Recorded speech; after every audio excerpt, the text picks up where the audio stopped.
राज्य के सबसे बड़े सरकारी अस्पताल रिम्स में मंगलवार को उस समय हड़कंप मच गया जब स्वास्थ्य मंत्री डॉक्टर इरफान अंसारी अचानक मेडिसिन ओपीडी पहुंच गए। सुबह करीब 11 बजे मंत्री बिना किसी पूर्व सूचना के सीधे आउटडोर विभाग में पहुंचे।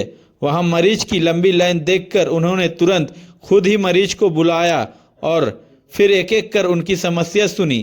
करीब आधे घंटे तक मंत्री डॉक्टर इरफान अंसारी ने हर तरह की मरीज की जांच की, बीमारियों के बारे में पूछा और दवाएं लिखा। इस दौरान एक मरीज ने बताया कि मंत्री के द्वारा लिखी गई एक महत्वपूर्ण दवा अस्पताल की फार्मेसी में उपलब्ध नहीं है। मंत्री ने तुरंत इसकी पुष्टि करने के लिए अपने स्टाफ को भेजा।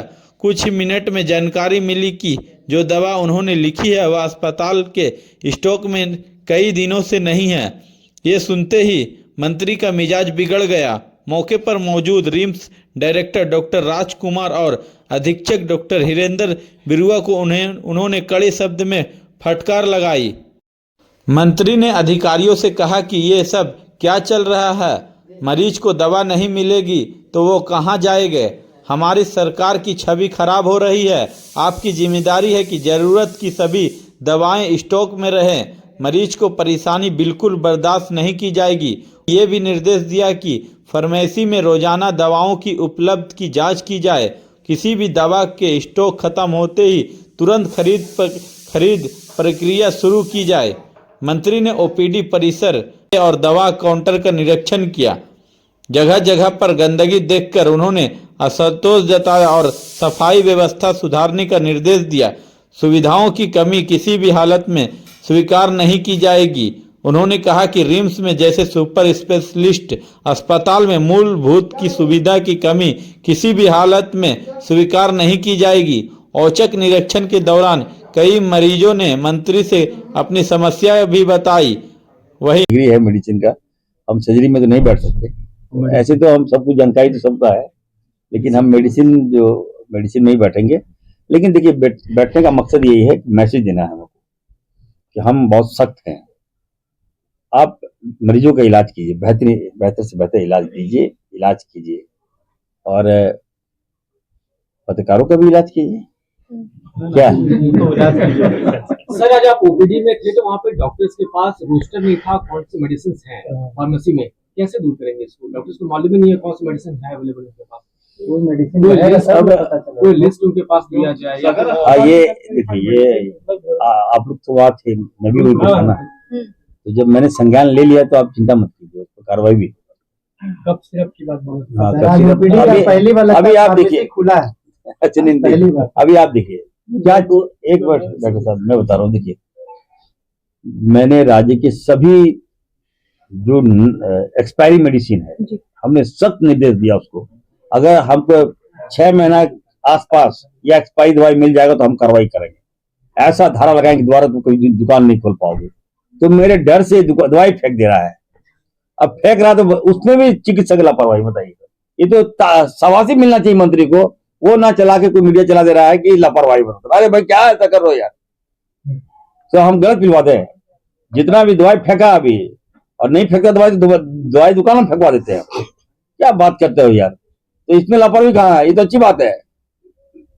तो ये सब मत चलाया कीजिए, आप लोग मैं बता रहा हूँ। अच्छा है तो रिम्स में डॉक्टर और टेक्निकल स्टाफ की कमी है, जैसे 50% की कमी है। तो आपके बैठने से तो एक विभाग मेडिसिन दूर हो जाएगी, लेकिन और विभाग के जो डॉक्टर कमी है, टेक्निकल स्टाफ की कमी, तो उसको कैसे दूर? बार बार हाई कोर्ट भी एक निर्देश दिया है या फटकार लगाया, जैसा आप देखिए, आप जो प्रश्न कर रहे हैं, यहाँ पे क्या हो रहा है कि कुछ कंपनियां है ना, ये काम नहीं करती है, ठीक, आउटसोर्सिंग के माध्यम से काम नहीं करती है। और अगर उसको फटकार लगाइएगा तो गो टू कोर्ट से वहां से विभाग के खिलाफ में, मंत्री के खिलाफ में न्यूज आ जाता है और कोर्ट संज्ञान लेता है। उसके बाद क्या होता है कि उसको स्टे मिल जाता है। और जिसके कारण देखिए, जो आउटसोर्सिंग कंपनियां काम कर रही है वो डिबार हमने किया है, ब्लैक लिस्टेड है, लेकिन कोर्ट से स्टे है। तो जैसे स्टे खत्म होगा, हम लोग जीबी में मैंने निर्णय लिया है। जीबी में हम लोग प्रस्ताव लिए हैं कि जो फ्रॉड है, जो सातिर है, जो चालाकी से काम कर रहा है, वो नहीं चलने देगा। कोर्ट का स्टे है, हम कोर्ट का अवहेलना नहीं करते हैं, हमारे लॉयर लगेंगे और जैसे ही कोर्ट का मामला खत्म होगा हम लोग नई आउटसोर्सिंग लाएंगे और जितनी भी बहालियां हैं आप जो बता रहे हैं, जितनी वैकेंसियां रिक्त है, हम पूरा आंकड़ा मंगवाए हैं, किस विभाग में सर्जरी में कितना खाली है, ओपी मेडिसिन में कितना, न्यूरो में कितना है, ऑर्थो में कितना है, तो सारा डिपार्टमेंट का जितना मैन पावर की कमी है वो हम आकलन करके हम सबकी बहाली जल्दी करेंगे। चेयर को लेकर लोग ऐसे हैं जो बाहर जाते हैं मेडिसिन लेने के, रिम्स में उपलब्ध नहीं है मेडिसिन और कई जगह पे कालाबाजारी भी इससे लेकर क्या कहेंगे, क्योंकि आप खुद इधर उधर भ्रमण करते हैं तो आपको भी नजर आता है। नहीं देखिए, आप बिल्कुल सही कहा। एक दिन पहले भी हम आए थे तो ट्रॉमा सेंटर जब घूम रहे थे तो वहाँ पे दवाई बाहर से लोग ला रहे थे, तो डायरेक्टर साहब को मैंने कहा था कि क्या मामला आपको, आप बताइए। वहाँ पे सुप्रीम साहब भी थे, तो कुछ डॉक्टर का सेटिंग है बता भी रहे थे, कुछ होता है टाइप बाहर से दवाई लेता है तो कुछ खुद बोल रहे कि दवा चोरी हो रही है।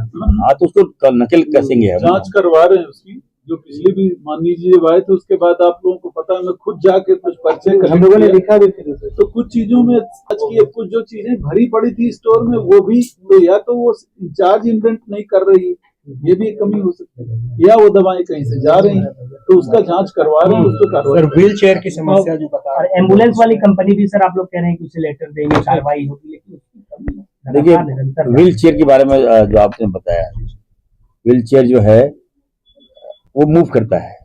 एक पेशेंट आया था कि सर मैंने, इरफान साहब आप आए हैं, आपका नाम सुने, भागे भागे आए, हमको व्हील चेयर चाहिए, तो जो कमी है तो उसको लीजिए व्हील चेयर और खरीदवा भी रहे हैं और खरीदवाइए व्हील चेयर, बढ़िया उसको व्हील चेयर मूव करता है ना।